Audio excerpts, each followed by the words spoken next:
Assalamualaikum warahmatullahi wabarakatuh. Salam Indonesia. Hai anak-anak Indonesia, selamat pagi dan salam sejahtera bagi kita semua. Selamat bertemu kembali dengan Bapak di sini. Kita akan mempelajari tentang teks untuk siswa kelas 9 mata pelajaran Bahasa Indonesia. Hari ini kita akan belajar tentang teks cerpen. Bahwa dalam teks cerpen ini kompetensi dasar yang akan kita ambil di sini adalah kompetensi dasar yang mencapai tentang konsep berikut ini. Di 3.5 kita akan membahas tentang bagaimana cara mengidentifikasi dari teks unsur-unsur yang mengembangkan dalam teks cerpen. Kemudian di 4.5 kita akan membahas nanti tentang bagaimana cara kita menyimpulkan dari sebuah unsur cerpen itu. Tujuan dalam pembelajaran kita kali ini adalah pertama sekali untuk mengetahui apa sebenarnya pengertian dari cerpen itu. Dan yang kedua, nanti kita akan mengidentifikasi unsur-unsur yang membangun sebuah cerpen. Serta yang ketiga, nanti kita kemudian akan merumuskan dan menyimpulkan apa sebenarnya apa yang membangun dari cerpen tersebut. Nah, Ananda sekalian, kalau kita pahami tentang sebuah cerpen, cerpen itu sebenarnya merupakan singkatan dari cerita pendek. Cerpen adalah sepotongan riwayat hidup seorang tokoh yang diceritakan merupakan cerita yang hanya membahas tentang satu bentuk peristiwa saja yang dialami oleh tokoh tersebut. Nah, ciri-ciri cerpen ini biasanya dia berkisar sekitar antara 10 menit sampai dengan setengah jam lama membacanya, dan kemudian jumlah katanya sekitar 500 atau sampai dengan 5.000 kata. Dan kalau kita membacanya, bisa dibaca dengan posisi kita yang duduk-duduk atau posisi santai. Sebuah cerpen adalah merupakan sebuah hal yang mengisahkan atau meriwayatkan sesuatu untuk menginspirasi kita dalam menceritakan kehidupan di dunia nyata ini. Nah, Nanda, sekarang kita akan mencoba untuk mengidentifikasi sebenarnya apa-apa saja yang harus ada dalam sebuah cerpen itu. Untuk pastinya kita tonton dulu video berikut ini. Maafkan aku, Mama. Goresan pena Rusdian Effendi. Fajar menyingsing di balik pepohonan hijau, seolah memberi tiupan kehangatan kepada kita manusia, insan pendamba kehidupan. Menuju sujud dalam dekapanmu, ya Robbi. Lamunanku tersadar seketika Mama memanggilku. Tirai jendela kubuka lebar, dan aku pun berdiri menemui sang pencitra dalam hidupku. Ya Mama.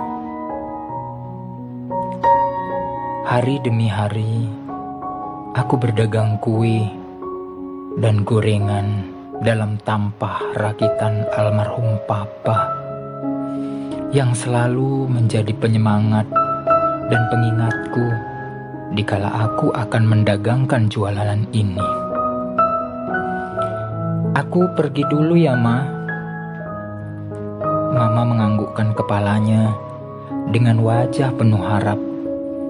Semoga aku pulang membawa keuntungan dari hasil daganganku yang akan kami gunakan untuk keperluan sehari-hari dan untuk keperluan sekolahku nanti. Sudah bulan ketiga, aku tak bisa gunakan HP kesayanganku karena aku terkendala uang untuk membeli paket internet. Bahkan aku dan Mama yang biasanya naik sepeda motor kini harus mengistirahatkannya karena selain minyak yang tak sanggup kami beli, juga karena rantai kereta yang putus. Semua tak ada lagi biaya buat mereferasinya. Tapi syukurlah masih ada sepeda ontel peninggalan almarhum Papa. Masih juga bisa kami gunakan. Digunakan Mama untuk keperluan pergi ke tempat pekerjaannya sebagai tukang cuci pakaian di perumahan dekat kami tinggal. Jika ku ingat tentang sekolah, aku sedih bercampur malu pada guruku. Beliau rela datang ke rumahku setiap 2 hari sekali, hanya untuk menyapa dan mengajariku. Pak Anto namanya. Beliau ramah, bersahaja, bahkan penolong. Setiap minggu ia selalu mengantarkan 3 kilogram beras dan 1 papan telur ayam. Terkadang kalau selesai belajar, bukan aku yang memberikan imbalan, tapi malah dia yang memberiku uang. Ini buatmu, uang untuk sekedar jajan atau keperluan buat beli ATK dan buku tulis. Awalnya aku berat menerimanya, tapi Pak Anto terus mendesakku.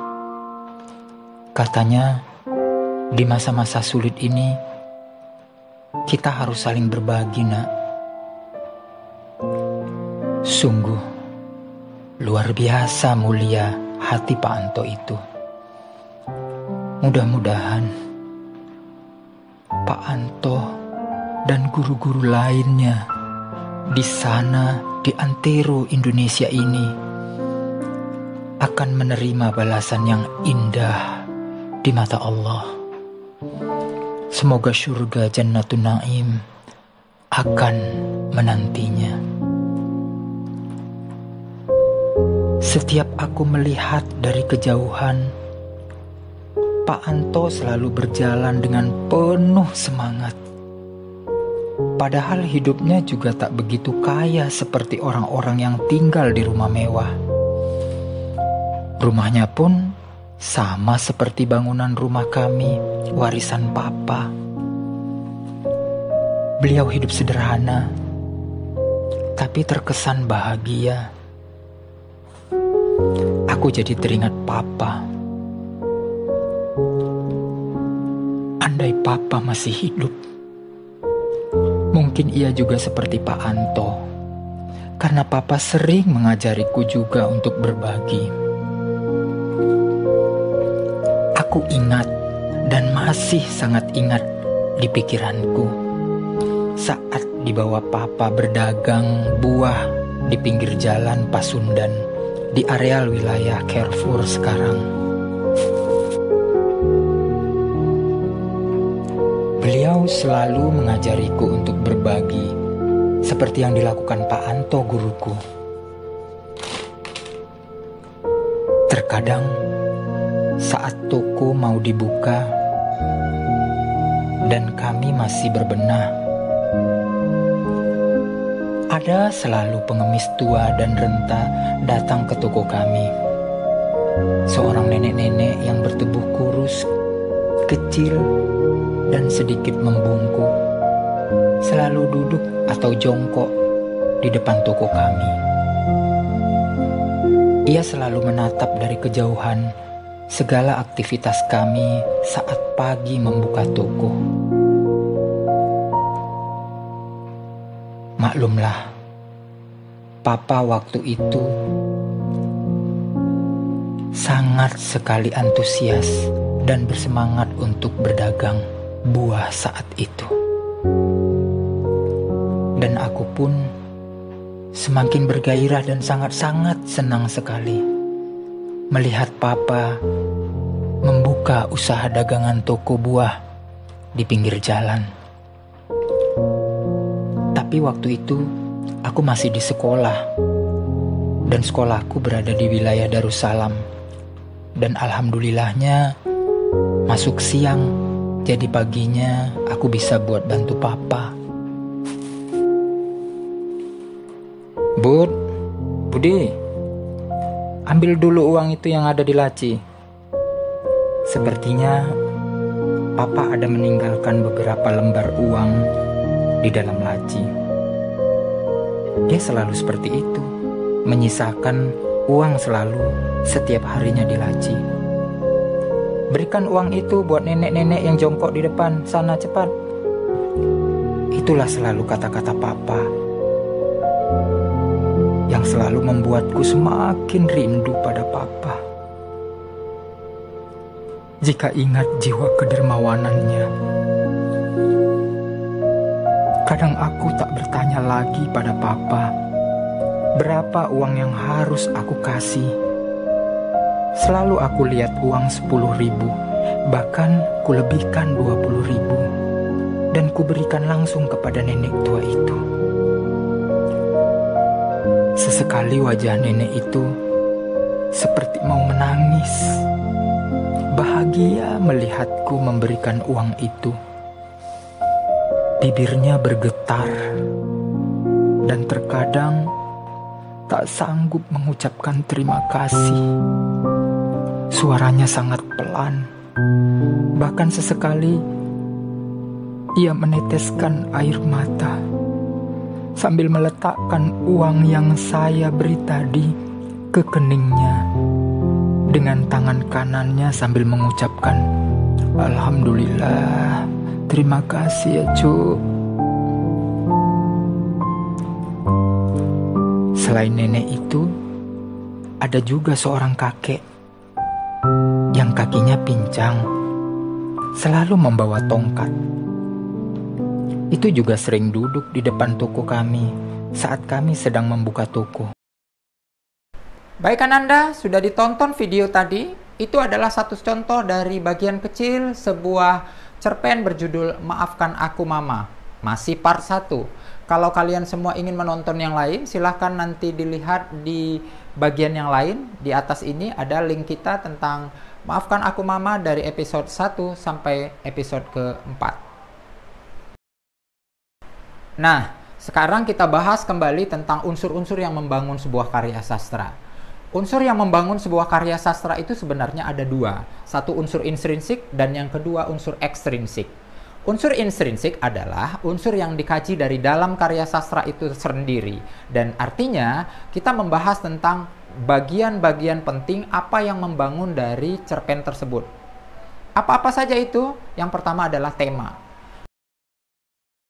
Tema adalah dasar cerita yang terjadi dalam sebuah cerpen dan dia mengikat semua unsur yang ada dalam cerita tersebut.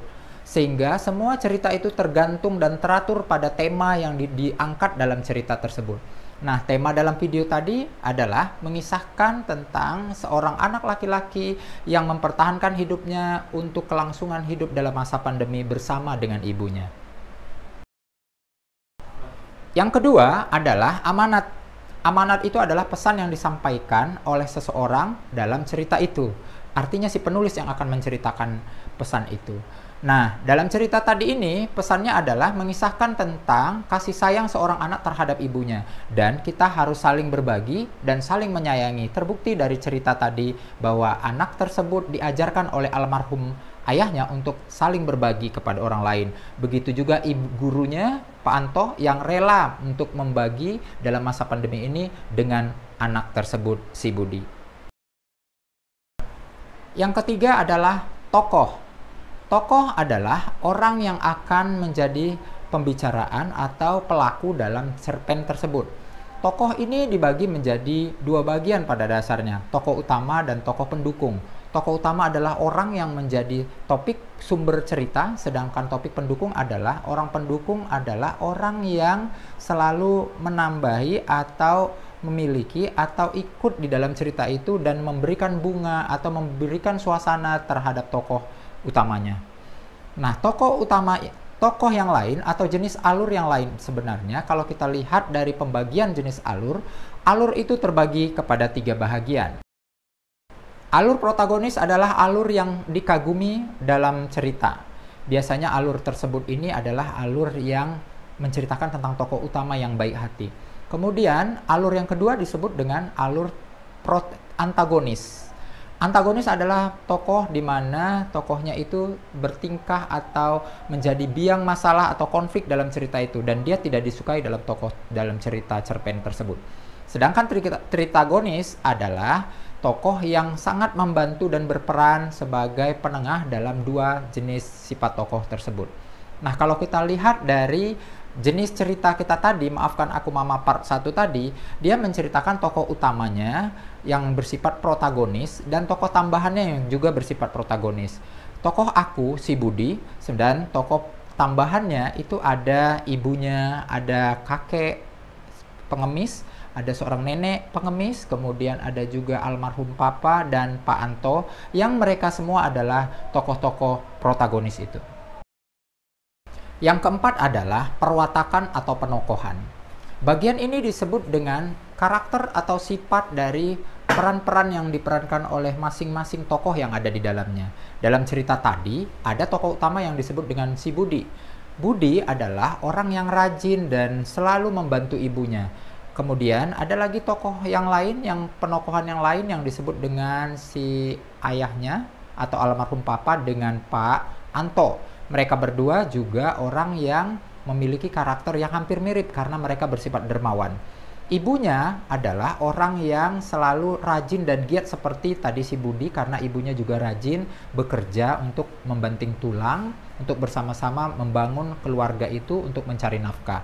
Sementara ada juga tokoh yang lain yang disebut pengemis. Nah, pengemis seperti biasa, yang namanya pengemis, dia wataknya seperti itu, dia suka meminta-minta di pinggir jalan. Unsur yang kelima disebut dengan latar. Nama lain dari latar adalah bisa disebut dengan setting. Nah, latar atau setting ini terbagi tiga. Pertama, latar waktu. Yang kedua, latar tempat. Yang ketiga, latar suasana. Nah, dalam cerita tadi, untuk latar waktunya itu diceritakan pada masa pandemi, karena tadi si Budi bercerita tentang kondisi kehidupannya di masa pandemi, dan biasanya dia sering menceritakan kondisi di pagi hari seperti membuka toko, berjualan, dan lain sebagainya.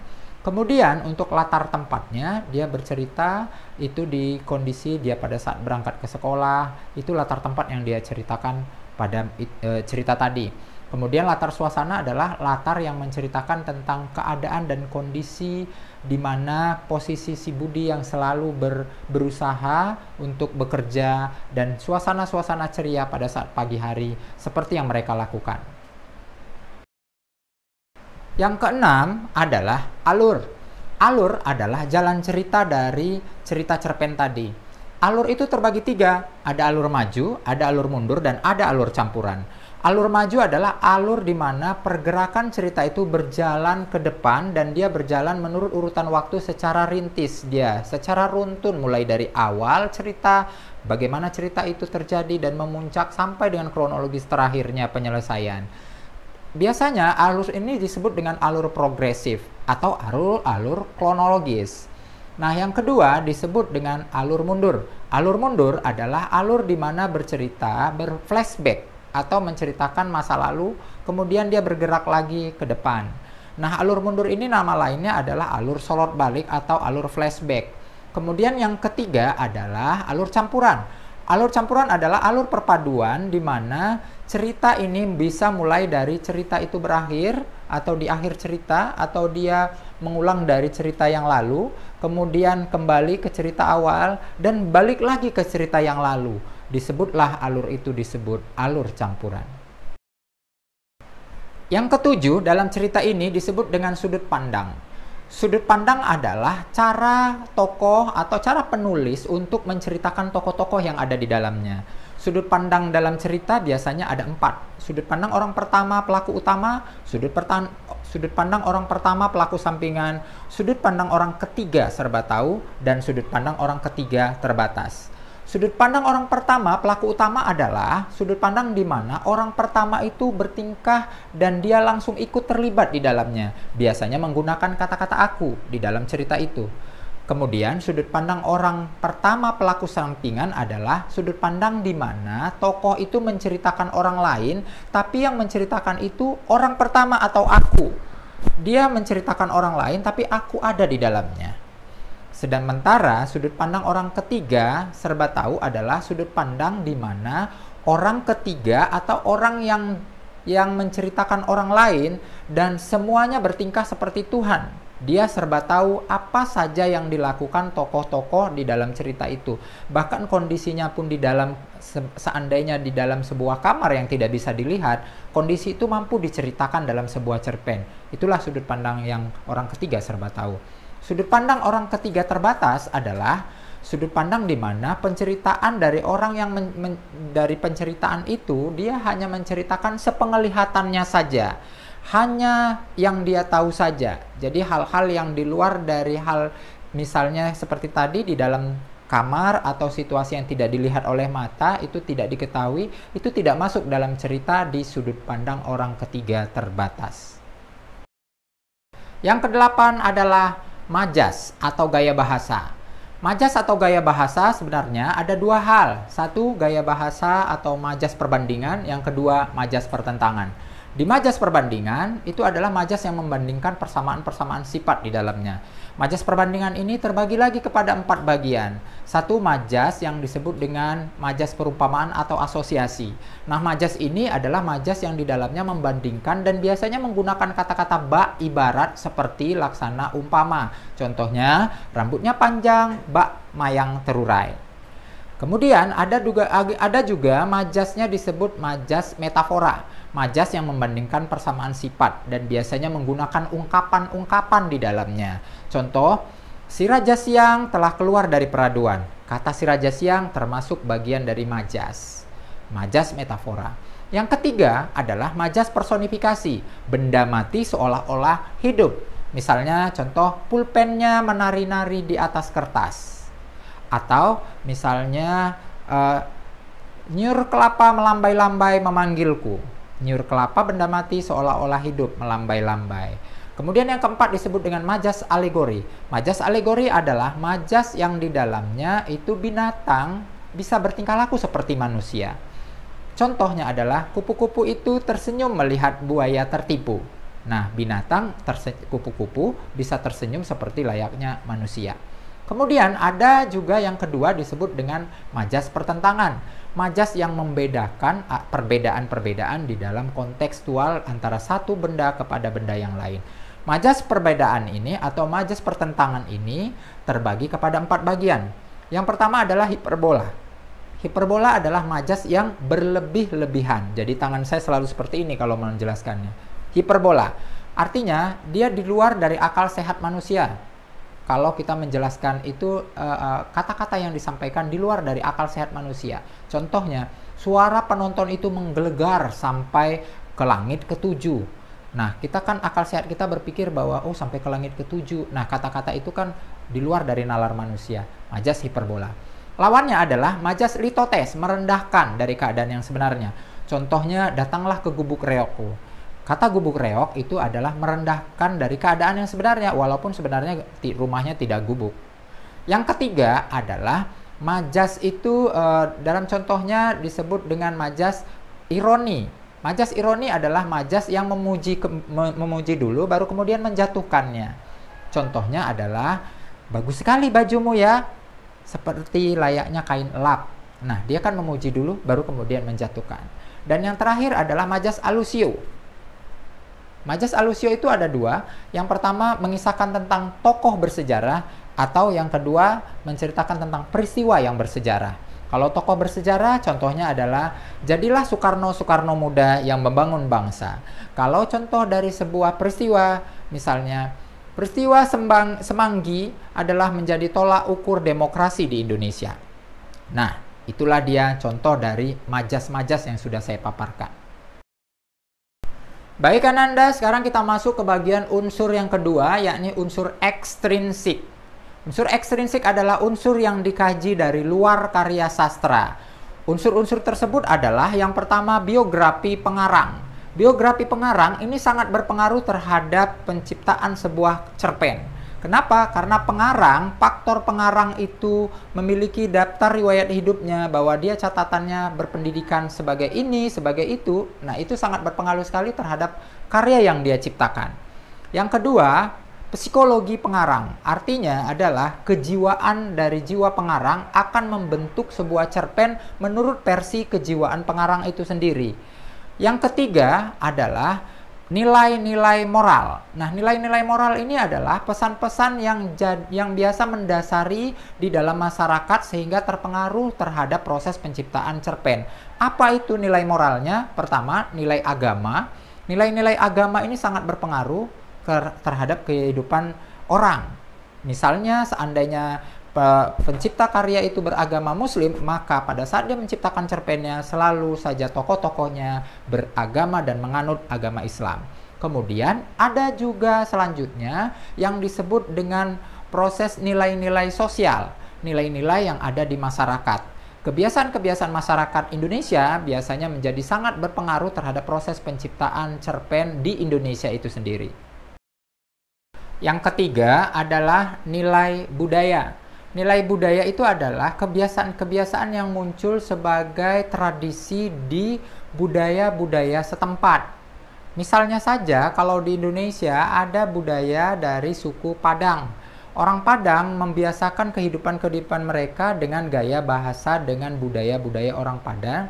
Misalnya berbudaya Nini Mama atau kebiasaan mereka yang menggunakan suku patrialisme. Mereka mengutamakan kaum ibunya. Maka pada saat pengarang untuk menceritakan itu, terkadang nilai budaya atau kebiasaan-kebiasaan yang muncul pada budaya Padang itu akan terpengaruh terhadap penciptaan cerpen yang dia buat. Baik Ananda, sebelum diakhiri Bapak akan memberikan tugas kepada kalian. Dari video yang tadi, maafkan aku mama part 1, coba kalian buat unsur intrinsiknya yang 7 tadi. Silahkan Ananda semua buat apa tema, amanat, alur, perwatakan, gaya bahasa, sudut pandangnya di dalam sebuah buku catatan kalian atau buku latihan kalian, dan nanti kita kumpulkan setelah pembelajaran kita berakhir. Oke Ananda? Baik, demikian tadi pembelajaran kita tentang cerpen di pertemuan pertama ini. Mudah-mudahan sangat bermanfaat untuk kita semua. Bapak akhiri pelajaran kita ini dan Assalamualaikum warahmatullahi wabarakatuh. Salam Indonesia.